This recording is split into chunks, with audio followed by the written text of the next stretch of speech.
Hello students, IIT brain में आपका स्वागत। आज हम फिजिक्स में एसएस क्रोटो के प्रॉब्लम 1.59 पर डिस्कस करेंगे। सो एक बार आप पहले क्वेश्चन सुने। A ring of mass small m connecting freely to identical thin hoops of mass capital M each starts sliding down as shown. चित्र दिखाऊंगा अभी मैं आपको। The hoops move apart over a rough horizontal surface. The acceleration of the ring at the initial instant if angle A01 O2 is equal to alpha is, यानी आपको calculate करना है कि रिंग का एक्सेलरेशन कितना होगा उस इंस्टेंट पे जब A01 O2 एंगल अल्फा है। एक एडिशनल कंडीशन और दी है, आप उसे सुने। Neglecting the friction between ring and the hoops, यानी रिंग और हूप के बीच में किसी प्रकार का फ्रिक्शन कंसिडर नहीं करना है, जबकि यह बताया गया है कि जिस सरफेस के ऊपर हुप मूव कर रहे हैं वो रफ है। अब ध्यान दें, जो डायग्राम बना है पहले एक बार आप उसे देखें। कुछ इस तरह से दो सिमिलर हुप्स एक रिंग के द्वारा कनेक्ट करा दिए गए हैं एक दूसरे से। यहां पर आप यह समझ सकते हैं कि रिंग से इन दोनों को बांधा नहीं गया है, लेकिन एक छोटी सी रिंग को इन दोनों के बीच में कुछ इस तरह से एडजस्ट किया गया है कि ये दोनों आपस में जुड़े हुए हैं रिंग के कारण। और जिस सरफेस के ऊपर ये हुप्स रखे हैं इसे रफ बताया गया है। अब ध्यान दें, आपको इस केस में इस रिंग का एक्सेलरेशन कैलकुलेट करना है। रिंग का मास इस प्रॉब्लम में स्मॉल m गिवन है, जबकि हुप के मास को कैपिटल M बताया गया है। दोनों हुप आइडेंटिकल हैं तो दोनों के मास आप कैपिटल M कंसिडर करेंगे।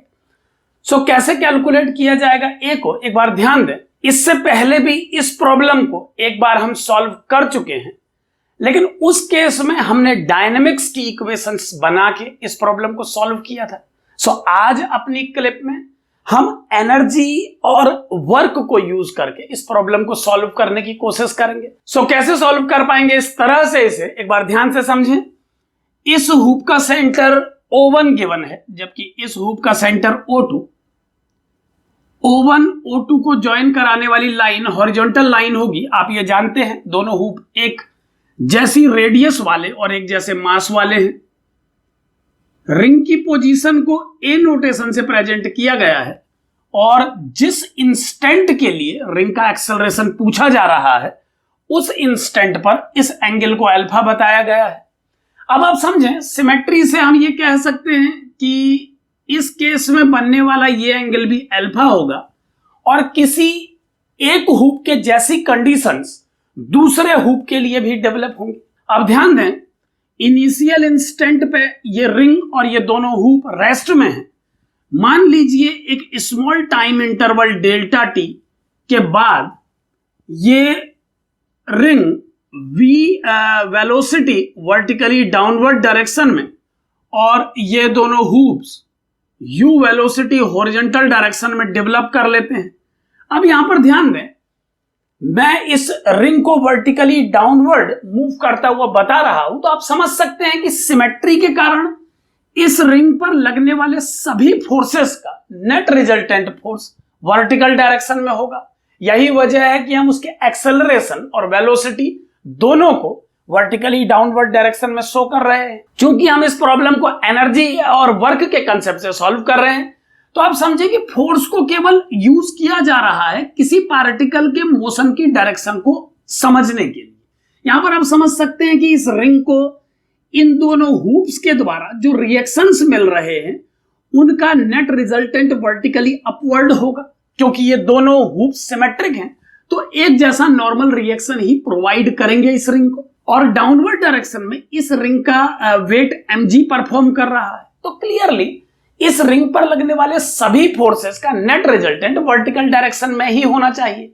और चूंकि रिंग इनिशियली रेस्ट में है तो वर्टिकल डायरेक्शन में लगने वाले फोर्स से इसे जो एक्सेलरेशन मिलेगा इनिशियल इंस्टेंट पे, उससे जो वेलोसिटी इस रिंग में डेवलप होगी उसका डायरेक्शन भी वर्टिकली डाउनवर्ड होना चाहिए।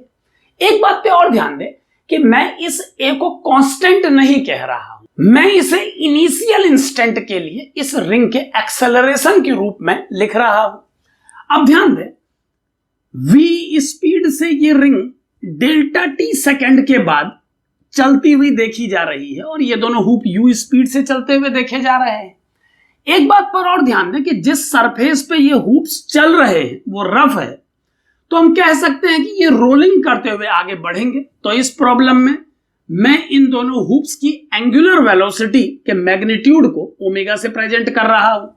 अब ध्यान दें, अगर इस प्रॉब्लम को सॉल्व करने के लिए हम इसमें वर्क एनर्जी थ्योरम यूज करें तो क्या स्टेटमेंट बनेगा, एक बार आप ध्यान दें। यहां पर यह बात मैं बार बार बोल रहा हूं, आप इस पर नजर बनाए रखें कि मैं एनर्जी की इक्वेशन केवल स्टार्टिंग टाइम और एक मिनिमम टाइम डेल्टा टी के पास होने के बाद के लिए बना रहा हूं, यानी एक बहुत छोटे से टाइम इंटरवल के पास होने के लिए इस प्रॉब्लम को सॉल्व किया जा रहा है। तो इसके लिए आप माइंड मेकअप रखें। तो सबसे बिगिनिंग इंस्टेंट पर जब ये सभी रेस्ट में थे तो इनकी नेट काइनेटिक एनर्जी को 0 लिखा जाएगा, और डेल्टा टी टाइम पास होने के बाद जब इसकी वेलोसिटी v और इन दोनों की u हो जाएगी, यहां पर यह ध्यान रखें कि इनकी एंगुलर वेलोसिटी को ओमेगा माना गया है, और एनर्जी को कंसिडर करते समय, एनर्जी को लिखते समय आपको इस ओमेगा पर ध्यान रखना होगा। सो फाइनल काइनेटिक एनर्जी इस सिस्टम के लिए लिखी जाएगी half capital M U square plus half moment of inertia of this hoop with respect to its centre of mass into omega square, और मैं इसे ट्वाइस कर दे रहा हूं क्योंकि हम देख पा रहे हैं कि इस प्रॉब्लम में सिमेट्रिक हुप्स यूज किए गए हैं और इनकी टोटल संख्या 2 है। सो 2 टाइम्स कर रहा हूं मैं इस एनर्जी को जो हुप से जुड़ी हुई है, और इसमें मुझे ऐड करना होगा रिंग की energy half M V square को। सो इस टर्म को आप final kinetic energy of the system के रूप में यूज कर सकते हैं, और इनिशियल काइनेटिक एनर्जी जो कि हम पहले ही डिस्कस कर चुके हैं 0 होनी चाहिए, और हम जानते हैं कि काइनेटिक एनर्जी में आने वाले इस चेंज के लिए सभी फोर्सेस के द्वारा किया गया नेट वर्क डन रिस्पॉन्सिबल है। सो मैं इसे work done by all forces लिख रहा हूं, आप ध्यान देते रहें। अब इसे थोड़ा अगर सिंप्लीफाई कर दूं मैं तो ये बनेगा एम यू स्क्वायर, 2 से 2 को कैंसिल कर दिया गया है, plus moment of inertia of the hoop about its axis passing through centre of mass of the hoop. तो इस इनर्शिया को हम लिख पाएंगे m into radius square omega square. So कुछ इस तरह से इनर्शिया को लिखा जा सकता है, और अब इस इक्वेशन को मॉडिफाई करने के बाद जो आउटकम हमें मिलेगा वो कुछ इस तरह से लिखा जाएगा, आप ध्यान देते रहें। Work done by all forces को कैलकुलेट करने के लिए हमें इस सिस्टम पर लगने वाले सभी फोर्सेस के वर्क को कंसिडर करना होगा। तो ध्यान दें, ग्राउंड से मिलने वाले नॉर्मल रिएक्शन या इन हुप्स के वेट किसी प्रकार का कोई वर्क नहीं कर रहे हैं, क्योंकि हम देख पा रहे हैं कि हुप का मोशन हॉरिजॉन्टल डायरेक्शन में है जबकि ये फोर्सेस वर्टिकल डायरेक्शन में परफॉर्म कर रहे हैं। इसके अलावा ग्राउंड से मिलने वाले फ्रिक्शन के द्वारा किसी प्रकार का कोई वर्क परफॉर्म नहीं होगा, क्योंकि हम जानते हैं प्योर रोलिंग की कंडीशन में फ्रिक्शन के द्वारा किया गया वर्क डन 0 होता है। अगर हम इस रिंग की बात करें तो इस रिंग में एक ग्रेविटेशनल फोर्स परफॉर्म कर रहा है जिसका डायरेक्शन डाउनवर्ड है, और चूंकि हमने इस प्रोसेस में इस रिंग के स्मॉल डिस्प्लेसमेंट जो कि डेल्टा टी टाइम में ट्रेवल किया जाएगा के लिए इस इक्वेशन को लिखा है, तो क्लियरली ग्रेविटी ने इस रिंग पर कुछ वर्क डन किया होगा। यही वर्क डन इस पूरी प्रोसेस में नेट वर्क डन के रूप में लिया जाना चाहिए। आप यह समझ सकते हैं कि इस सिस्टम पर कई फोर्सेस परफॉर्म कर रहे हैं। कुछ फोर्सेस इंटरनल पेयर्स हैं, एक्शन रिएक्शन पेयर्स के रूप में उन्हें कैंसिल किया जा रहा है, क्योंकि हम जानते हैं कि इस प्रोसेस में उनके द्वारा किया गया नेट वर्क डन 0 होना चाहिए। ग्राउंड से मिलने वाले रिएक्शन और वेट के कारण वर्क डन नहीं होगा, और फ्रिक्शन चूंकि प्योर रोलिंग का केस है तो वर्क नहीं करेगा। सो हम समझ सकते हैं कि इस पूरी प्रोसेस में एक ही ऐसा फोर्स है जिसके द्वारा किया गया वर्क डन W ऑल की जगह लिखा जाना चाहिए।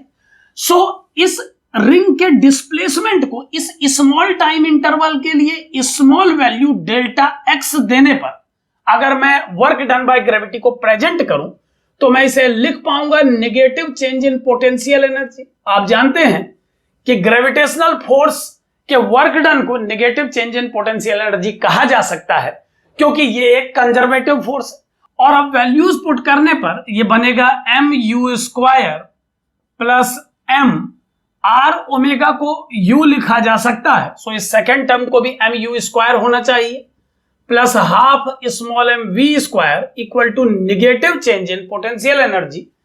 सो समझें कि अगर मैं रिंग की इनिशियल पोजीशन को, जो कि t इक्वल टू 0 की पोजीशन है, रेफरेंस लेवल पर बनी पोजीशन मानूं, तो मैं इनिशियल पोटेंशियल एनर्जी को 0 लिख पाऊंगा, और इस पोजीशन को रेफरेंस मानते हुए डेल्टा x डिस्टेंस इससे डाउन पोटेंशियल एनर्जी को लिखा जाएगा minus mg delta x। So कुछ इस तरह से इस इक्वेशन को प्रेजेंट किया जाएगा, और थोड़ा और सॉल्व करने के बाद हम लिख पाएंगे 2mu square plus half small m v square equal to mg delta x। So कुछ इस तरह से हम प्रेजेंट कर पाएंगे एक रिलेशन u और v के बीच में। यहां पर ध्यान दें कि एक डेल्टा x को भी इस रिलेशन में यूज किया जा रहा है, जो कि रिंग का डिस्प्लेसमेंट है एक स्मॉल टाइम इंटरवल के लिए। एक बात यहां पर ध्यान दें कि इस इक्वेशन में हमने r ओमेगा को u से रिप्लेस किया है, तो आप समझ सकते हैं कि प्योर रोलिंग के लिए ग्राउंड पॉइंट के कांटेक्ट में इस हुप के पॉइंट की वेलोसिटी 0 होनी चाहिए, और इस हुप के सेंटर की वेलोसिटी u गिवन है। सो अगर रेडियस को r मानते हुए u और ओमेगा को कनेक्ट किया जाए, तो जो इक्वेशन इन्हें कनेक्ट करेगी वो होगी u minus 0 upon r equal to omega. ये इक्वेशन मैं स्केलर फॉर्म में लिख रहा हूं, आप ध्यान दें, केवल मैग्नीट्यूड्स को कंपेयर किया जा रहा है। सो u को r ओमेगा लिखा जा सकता है। सो यही वजह है कि हमने r ओमेगा को u से रिप्लेस कर दिया है, और फाइनल इक्वेशन हमें कुछ इस तरह से मिली है। अब ध्यान दें, अगर हम इस रिंग की वेलोसिटी v और इस हुप की वेलोसिटी u को कनेक्ट करना चाहें, तो रिजिड बॉडी कंस्टेंट यूज करके ऐसी इक्वेशन बनाई जा सकेगी। आप समझें मैं क्या कह रहा हूं।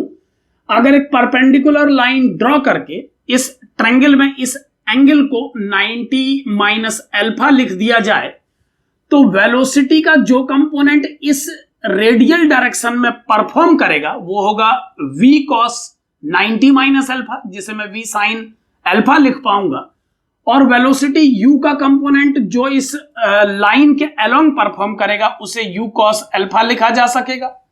सो हम जानते हैं कि रिजिड बॉडी कांस्टेंट के अकॉर्डिंगली इन दोनों पॉइंट को ज्वाइन कराने वाली लाइन के अलोंग इन वेलोसिटी कंपोनेंट को सिमिलर होना चाहिए, तो क्लियरली v sin अल्फा को u cos अल्फा के बराबर लिखा जा सकेगा। आप ये जानते हैं कि किसी रिजिड बॉडी के लिए जिसमें दो पॉइंट के बीच का सेपरेशन चेंज न होता हो, वेलोसिटी कंपोनेंट दोनों को ज्वाइन कराने वाली लाइन के अलोंग सेम रखने पड़ेंगे, और यहां पर A और O1 को ज्वाइन कराने वाली लाइन इस हुप की रेडियस है, सो वो स्टैटिक रहेगी। और अब इस इक्वेशन की हेल्प से u को हम लिख पाएंगे v sin alpha upon cos alpha, यानी v tan अल्फा। सो u की इस वैल्यू को इस इक्वेशन में यूज करने पर जो फाइनल इक्वेशन हमें मिलेगी उसे आप ध्यान से देखें, वो होगी 2m v square tan square alpha plus half small m v square equal to mg delta x। So कुछ इस तरह की इक्वेशन हमें मिलेगी, और v स्क्वायर बाय 2 को कॉमन लेने के बाद हम इसे लिख पाएंगे 4m tan square alpha plus small m equal to mg delta x। So कुछ इस तरह से एक इक्वेशन हमें मिली है इस रिंग की वेलोसिटी और इस रिंग के द्वारा ट्रेवल किए गए डिस्प्लेसमेंट के बीच में। अब एक बात पर ध्यान दें कि हम इस प्रॉब्लम को किसी इंस्टेंट के एक्सेलरेशन को निकालने के लिए सॉल्व कर रहे हैं। हमें उस इंस्टेंट पर रिंग का एक्सेलरेशन बताना है जब ये प्रोसेस जस्ट स्टार्ट हुआ है, जब रिंग ने और हुप्स ने चलना शुरू किया है। तो आप समझ सकते हैं कि इस प्रॉब्लम में टाइम को लिमिटिंग कंडीशन में डेल्टा टी टेंड्स टू 0 के रूप में समझा जा सकता है, और क्लियरली अगर टाइम इंटरवल इतना छोटा है तो हम ये मान सकते हैं कि इस छोटे ड्यूरेशन के लिए ये रिंग एक कांस्टेंट एक्सेलरेशन ए से ही ट्रेवल कर रही होगी। यहां पर आप ध्यान दें कि एक लंबे डिस्प्लेसमेंट के लिए या लंबे टाइम इंटरवल के लिए इस तरह की बातें नहीं की जा सकती, लेकिन अगर टाइम इंटरवल लिमिटिंग कंडीशन में है वो टेंडिंग टू जीरो कंडीशन दे रहा है, तो हम ये मान सकते हैं कि उतने छोटे ड्यूरेशन में ये रिंग एक कांस्टेंट एक्सेलरेशन से चली होगी। सो कांस्टेंट एक्सेलरेशन से इस स्मॉल ड्यूरेशन के लिए रिंग का एक्सेलरेशन पता लगाने के लिए अगर मैं इक्वेशंस ऑफ मोशन यूज करूं तो क्या रिलेशन बनेगा v और a के बीच में, समझें। मैं लिख पाऊंगा v square equal to initial velocity of the ring square जो कि 0 है, प्लस 2 एक्सेलरेशन को a मानते हुए 2a इंटू डेल्टा एक्स। यहां पर आप ध्यान दें कि यह रिलेशन केवल इसीलिए ट्रू कहा जा रहा है क्योंकि आप लिमिटिंग कंडीशन में प्रॉब्लम को सॉल्व कर रहे हैं। यहां पर आप ध्यान दें कि आप जस्ट स्टार्ट होने के इंस्टेंट पर एक्सेलरेशन को कैलकुलेट कर रहे हैं। सो इतने छोटे टाइम इंटरवल के लिए आप समझ सकते हैं कि एक्सेलरेशन को ए ही वैल्यू स्टैटिक फॉर्म में दी जा सकती है। सो v स्क्वायर को 2a डेल्टा एक्स लिखा जा सकता है इस प्रॉब्लम में। सो अगर मैं इस v स्क्वायर को 2a डेल्टा एक्स से चेंज करूं तो जो आउटकम मुझे मिलेगा, एक बार आप उसे समझें। मैं ये सब यहां से हटा रहा हूं, इस पर हम डिस्कशन कर चुके हैं। सो क्या फाइनल आउटकम हमें मिलेगा, देखें ये बनेगा 2a delta x upon 2 into 4 capital M tan square alpha plus small m equal to mg delta x. और इसे सॉल्व करने पर सभी टर्म जो कैंसिल हो सकते हैं मैंने उन्हें कैंसिल कर दिया है, और a का जो फाइनल वैल्यू मुझे मिलेगा वो होगा a equal to small mg upon 4m tan square alpha plus small m, और m से डिवाइड करने के बाद न्यूमरेटर और डिनोमिनेटर में जो फॉर्मेट मुझे मिलेगा वो होगा g upon 4m by m tan square alpha plus 1। कुछ इस तरह का आउटकम हमें मिलेगा और यही इस प्रॉब्लम का सही आंसर है। सो इस तरह से एनर्जी कंसेप्ट से भी हम इस प्रॉब्लम को सॉल्व कर सकते हैं। एक बात पर ध्यान दें कि एक्सेलरेशन जैसे कैलकुलेशंस के लिए डायनेमिक्स का वे एक परफेक्ट वे होता है क्योंकि हम एक्सेलरेशन को बिना किसी लिमिटिंग कंडीशन के डायरेक्ट निकाल पाते हैं। लेकिन एनर्जी कंसेप्ट यूज करके किसी एक इंस्टेंट पर पूछे गए सवाल को सॉल्व किया जा सकता है। यह बात आपको समझाने के लिए एनर्जी मेथड से मैंने इसे सॉल्व किया। हमने इस रिंग के मोशन से एसोसिएटेड वेलोसिटी और डिस्प्लेसमेंट जो कि बहुत स्मॉल टाइम इंटरवल में ट्रेवल हुआ था को पहले कनेक्ट किया और फिर यह कहते हुए एक दूसरी इक्वेशन क्रिएट की, इक्वेशंस ऑफ मोशन से, कि इतने छोटे इंटरवल के लिए इस एक्सेलरेशन को आप कांस्टेंट ही मान लें। सो इस ट्रिक से भी एक्सेलरेशन को किसी इंस्टेंट के लिए कैलकुलेट किया जा सकता है कई प्रॉब्लम्स में। सो इस तरह से आप एनर्जी कंसेप्ट से भी इस प्रॉब्लम को सॉल्व कर सकते हैं। सो आप डायनेमिक्स की मेथड और एनर्जी मेथड दोनों यूज करके इस प्रॉब्लम को सॉल्व कर सकते हैं। Thank you.